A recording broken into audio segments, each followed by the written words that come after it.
This is Tamara from mooglyblog.com, and in this video, I'm going to be demonstrating how to crochet the Honeymoon bag, which is a free pattern you'll find on mooglyblog.com. Please go to the link in the description or look for the link nearby the embedded video on the site. You'll find both right and left-handed video tutorials at that link.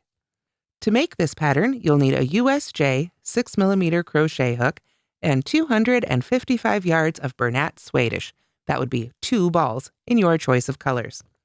You'll also want stitch markers, and as you can see here, I've used a purchased handle and these rings to attach the handle to the bag. You can crochet a handle if you prefer, but I like this method since it lets me change out the handle from a shoulder strap to a crossbody, whatever I need day to day. You can also line this bag if desired, but it's not required. Let's go ahead and get started on our honeymoon bag. The honeymoon bag is made in 2 pieces that are identical. This is what one of the pieces looks like. You can see how it has a tab on just one end. So you make one and then make an identical one. So then when you put the wrong sides together, you can see if this was the one in front and this is the one in back, those tabs end up on opposite sides. So you'll have one on each side of the bag. After you make your pieces, you simply single crochet, or you could sew if you prefer, all the way around that outer edge, and then you've got your tabs that you put the ring on first, and then sew down to enclose that ring. Now let's do some of the stitching. Here you can see some of the Bernat Suede-ish. You can see it's a very unique yarn, sort of a ribbon yarn, and I think it gives great texture to this bag. We start round 1 by making a magic circle. So I'm going to go in several inches and go over my non-hook finger twice. I'm going to snug those down just a little bit here, and then I'm going to insert my hook under both of those loops, grab the one furthest back, and pull it just to the front. Then I'm going to yarn over and pull through to lock my magic circle together. Then I'm going to make a chainless standing double crochet, or you can chain 3 for a double crochet substitute if you prefer, or whatever double crochet substitute you like. So I yarn over with that loop, insert my hook, yarn over and pull up the loop, yarn over, pull through that loop and behind my yarn over, and then finally yarn over and pull through those last 2 loops. Now my magic circle should be pretty steady, so I can go ahead and add 11 more double crochets to this ring. When I go into the ring, I want to make sure that I enclose that tail end in each of my stitches. You can see the ribbon yarn sort of collapses as you stitch with it, and it adds just a really lovely ribbony look to your stitches. So there's 3 double crochets. I've got a few more to go. So let's keep going until we have 12 double crochets into the ring. So now, including that initial chain 3 or however you'd like to make that first stitch, we have a total of 12 double crochets all worked into this ring. So to finish round 1, we want to go ahead and join with a slip stitch here in the top of that first double crochet or double crochet substitute. And then we want to go ahead and close up our magic circle. This yarn can break if you're not careful, so I do recommend you pull it very gently, just a little bit at a time, until you've got that ring nicely closed. Then you can use your sewing needle or tapestry needle to cinch that up a little bit more when you weave in your ends if you like. After that, we're ready for row 2. Until we get to the end, this is the only round. So to begin row 2, we're going to start with our double crochet substitute, whichever one you'd like to use, in that very first stitch. So we'll put that right in there. Get that pulled through. There we go. And then we double crochet in that same stitch again. So we have 2 double crochets in that first stitch. Then we want to work 2 double crochets in each of the next 8 stitches. So we go into the next one for 1 and 2. There we go. And then the next one for 1 and 2. And 1 and 2. And 1 and 2. And as we're doing this, we're going to work most of the way around the circle, but not all the way. We're going to leave some of these stitches unworked right at the top of the circle. So we're just going to continue putting 2 double crochets in each stitch here for a minute. And then I'm going to go back and count and see if we've gotten close. But I think we need just a couple more. Let's do 2 in this one. Now I'll pull up some more yarn from my skein here. With this yarn, you can pull from the center or from the outside, whichever you prefer. It may be easier to find the end on the outside, but I had pretty good luck with this skein, finding the one on the inside. So that feels like quite a few. So we have our initial 2 double crochets, and then we need 8 more pairs here. So 1, 2, 3, 4, 5, 6, 7, and 8. By chance, I happen to end in exactly the right spot. After that, we have 1 more stitch, 1 double crochet in the very next stitch. After that, all the remaining stitches in row 1 here, or round 1, are left unworked, and from here on out until we get to the end, we're going to be working in rows. So now we're ready for row 3. We're going to start by chaining 1 and turning, or turn and chain 1, however you like to do it, and then we single crochet in the first stitch. And then we work 2 front post double crochets in the next stitch. Now you can see this is the back of or the wrong side of our bag. Our tail end is here. So this is going to create some really interesting texture on the other side. What we want to do is yarn over and go in on one side and bring our hook up on the other side of the post of the next stitch. Then we just finish our double crochet. Then we do that again around the same stitch.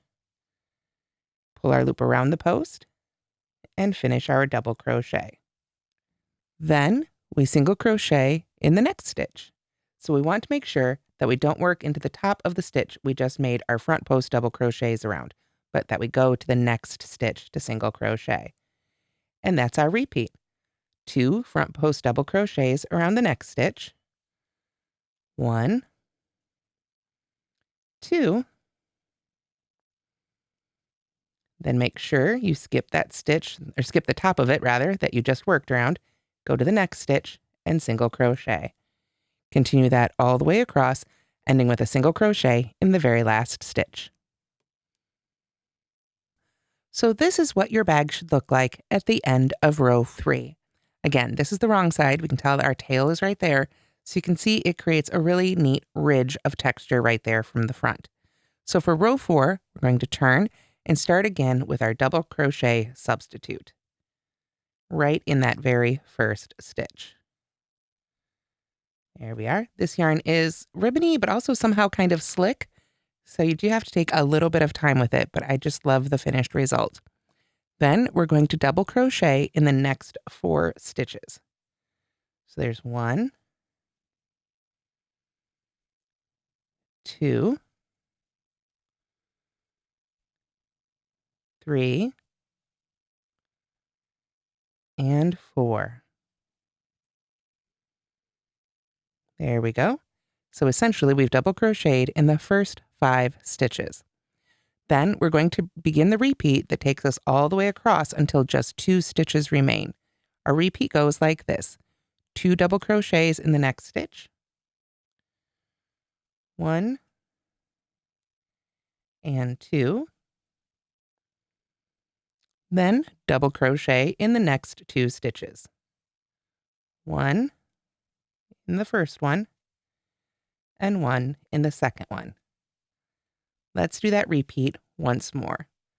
2 double crochets in the next stitch. There's the second one. Pull up a little bit more yarn here from our skein. I'm using the leftover bits from the original honeymoon bag, so you can see about what's left of each skein here. Then, after we've 2 double crochets in the next stitch, we double crochet in each of the next 2 stitches. So there's 1 and 2. So we continue that repeat all the way across until just 2 stitches remain, and simply double crochet in each of those last 2 stitches. So I'll see you as we get to the end of row 4. So here I've finished row 4. You can see our last repeat right here. There's 2 double crochets into the 1 stitch, 1, 1, and then just double crochet into each of the last 2 stitches. So at the end of row 4, you should have a total of 35 stitches. Now we can turn and begin row 5. Row 5 starts again with our double crochet substitute, whichever sort you prefer. Put that right in that first stitch. There we go. And then we double crochet in each of the next 6 stitches. So we just go right into the next stitch. There's 1, 2. The yarn I pulled out is trying to creep up on me here, so let me spread that out a little bit there. 3, 4. Oop, dropped a loop. Let's do that again. 4, 5, and 6. There we go. So now you should have 7 stitches to begin row 5. 1, 2, 3, 4, 5, 6, 7, all double crochets. Then we begin the repeat for this row. 2 double crochets in the next stitch, double crochet in the next 3 stitches. So let's do that once together here. 2 double crochets in the next stitch, 1 and 2, and then double crochet in each of the next 3. There's 1, 2, and 3. So that's our repeat. 2 in the next, double crochet in each of the next 3. We continue that all the way across until 4 stitches remain, and then simply double crochet in each of those last 4 stitches. So I'll see you as we get to the end of row 5. So here I am at the end of row 5. We can see our last repeat right here with 2 double crochets in the same stitch, a double crochet in each of the next 3, and then we finish it off by double crocheting in each of the last 4 stitches. So now we can make row 6, which starts with a chain 1. I like to do my chain 1s before I turn. Then we're going to single crochet in the first 5 stitches. So we'll go right in that first one. So there's 1, 2, 3, 4, and 5. There we go. Then we begin our repeat. We work 2 front post double crochets in the next stitch and then single crochet in the next 5 stitches. So now, before we did those front post double crochets on the back, now we're going to do them on the front. So 2 front post double crochets in the next stitch.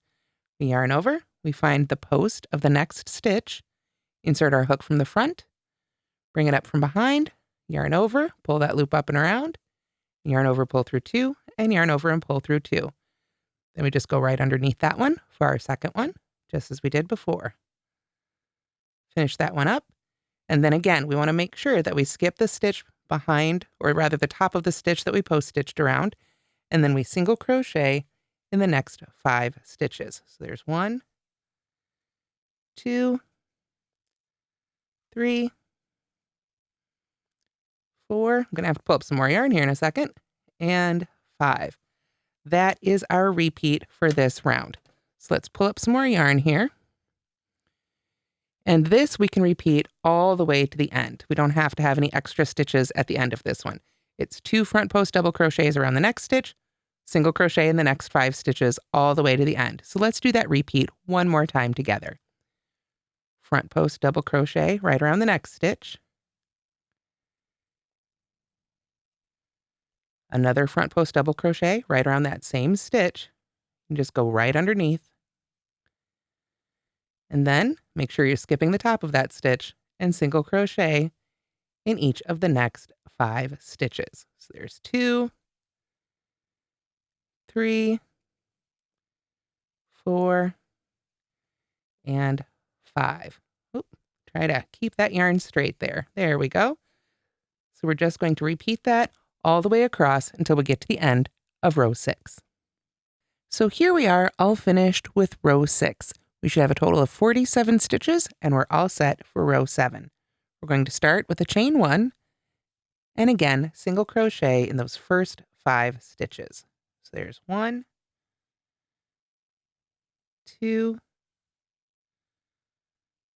3, 4, and 5. There we go. And now we're ready to begin our row 7 repeat. We back post double crochet in the next 2 stitches and then single crochet in the next 5. So we're kind of mirroring what we did in the previous row. We're not increasing at all in this row. And we want to basically continue those lines of post stitches. So these back post double crochets are going to be worked around the front post double crochets in the previous row. So let's begin by making a back post double crochet around each of the next 2 stitches. We yarn over, and because it's a back post double crochet, we come from behind around that post. There you can see what it looks like from behind. Yarn over and pull that loop through. Always the trickiest part. There we go. Then we yarn over and pull through 2, and yarn over and pull through 2. Then we do the same around the next post stitch. We yarn over, go around it from behind, and pop out there again on the back. Yarn over, pull that loop up and through, then yarn over and pull through 2, and yarn over and pull through 2. That brings us back to the single crochets. So we single crochet in each of those next 5 stitches, which were all single crochets in the previous row. So for this one, it's pretty easy to read your work and just know as soon as you get back to those post stitches, you need to put a back post double crochet around each of them. When you're in the single crochets, you just work a single crochet in each single crochet, and you continue that way all the way to the end of row 7. And this is what your honeymoon bag should look like after row 7. You can see again, this was the wrong side row, so we've added even more texture here to the front with those back post double crochets. Now we're ready for row 8, which is going to start again with our double crochet substitute. I really like the chainless standing double crochet or starting double crochet, but you can use whichever one you prefer. There we go. Then we double crochet in the next stitch, like so. And then we're ready for our repeat for row 8, which is 2 double crochets in the next stitch and then double crochet in the next 6 stitches. This is a really simple one. So let's make one of those repeats here together. 2 double crochets in this next stitch. And then double crochet in the next 6 stitches. 1, 2, 3, and this is going to be in the top of those post stitches, which is right where we want to go there. 4, and the top of that post stitch there. And 5, and 6. So that is again our repeat. 2 double crochets in the next stitch, double crochet in each of the next 6 stitches. We do that all the way across, but when we get to the end, we'll end up with 2 double crochets in the third to last stitch, and then just a double crochet in each of the last 2 stitches. Then you'll be all finished with row 8. So here we are at the end of row 8. You can see how our last repeat ended with 2 double crochets in the next stitch and then double crochets in just those very last 2 stitches. Now we're ready for row 9, which starts with a chain 1. And this is going to be the last row of stitching that I'm going to demonstrate for this one until we get to the tab, simply because after this, all the remaining rows are basically repeats of rows we will have made together. The numbers may have changed because we're increasing, so there might be more stitches in between the post stitches, but essentially we've made all the stitches. So let's go ahead and make row 9 together. We're going to single crochet in those first 2 stitches, 1 and 2, and then we begin our repeat for this round, or this row. We front post double crochet in the next 2 stitches, and then single crochet in the stitch after that. In this row, we aren't increasing at all. So we want to front post double crochet around each of the next 2 stitches. So there's 1. And then we go to the next one and do that same thing. Again, we're not increasing this round. Then we single crochet in the next stitch. Again, we want to make sure not to work into the tops of the stitches that we've worked our post stitches around. So now we'll make sure to skip 2 of those and go to that next stitch for our single crochet. Then we do that repeat again. Front post double crochet around the next 2 stitches.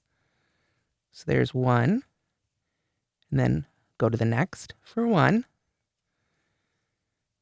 And then make sure to skip the tops of those stitches and go to the next stitch and do your single crochet. So for row 9, we're going to continue that same repeat all the way across until just 1 stitch remains, and single crochet in that last stitch. So you'll want to continue to work the pattern as written through row 16.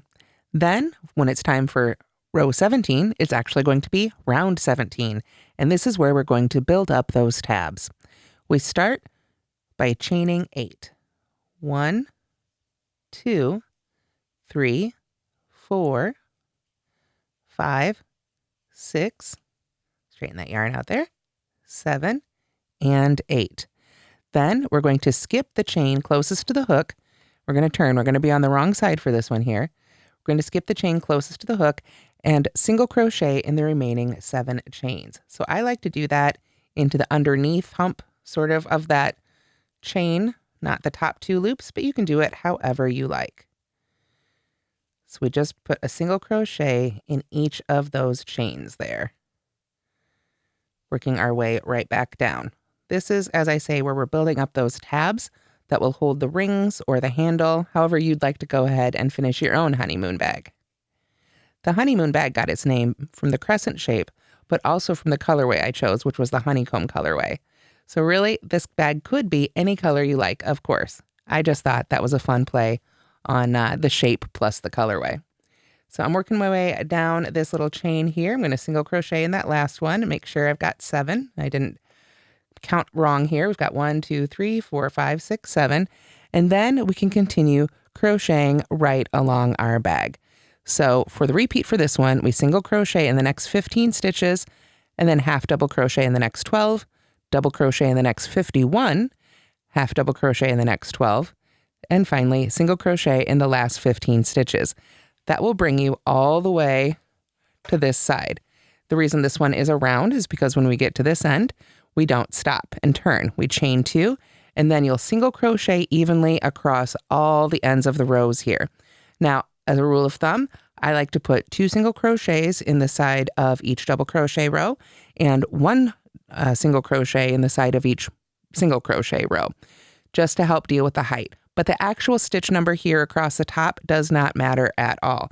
You can, make it just look nice and smooth. So you'll work across the sides of these rows into the unworked stitches here of that original magic circle, and then across the ends of these rows right here. When you get all the way across the ends of these rows, that will bring you back to the tab, and you single crochet in each of these tab stitches again. So we can look at this again on our finished piece right here. You can see I single crocheted across this row right here and then up across the tab. Then at the end of row, or round, I should say, 17, we don't join to anything. We just work up to the end of that tab, and then we chain 1 and turn and single crochet 1 more time all the way across here. If you look closely, you can see there's 2 rows of single crochet there across the top. And we want to finish by single crocheting into that chain 2 space. Then, if it's your first piece like this one would be, you can go ahead and break your yarn and finish off. When you make your second piece, you don't want to break your yarn, so you can use that end to either sew or stitch your 2 pieces together. So eventually you'll have 2 pieces made this size, each with a tab on the side. You can see here from the right side, those tabs are on the same side. But when we put the wrong sides together, now we've got a tab on each end. This tab would be over here, and of course, this tab is over here. So, since you've still got your yarn attached to one of these pieces, you can use your stitch markers to line up stitch for stitch all the way around the curve of your bag. And then you can simply continue with that active loop and single crochet through both layers all the way around. Then, of course, break your yarn and finish off. Then you'll want to take those rings that you can see right here. These are some metal rings. I have a link to those on mooglyblog.com, where you can purchase those yourself, or you can find them in the in most craft stores, large craft stores, either by the handles or the jewelry findings or the leather supplies. You'll need to ask around to find out where you can find them in your store. But we want to make sure to put that ring, of course, on the tab before we then sew it down. And I like to sew my tab to the opposite side. So if we open it up right here, and move this one out of the way a little bit, there we go. You can see this tab I folded over, and I just sewed to those first few stitches of the other side. So my ring can just hang out right there, and then I can attach whatever sort of handle I like.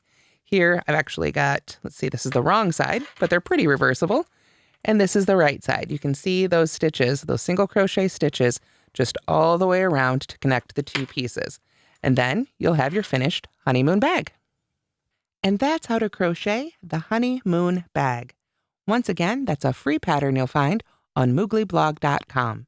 Thanks so much for watching, and don't forget to like and subscribe.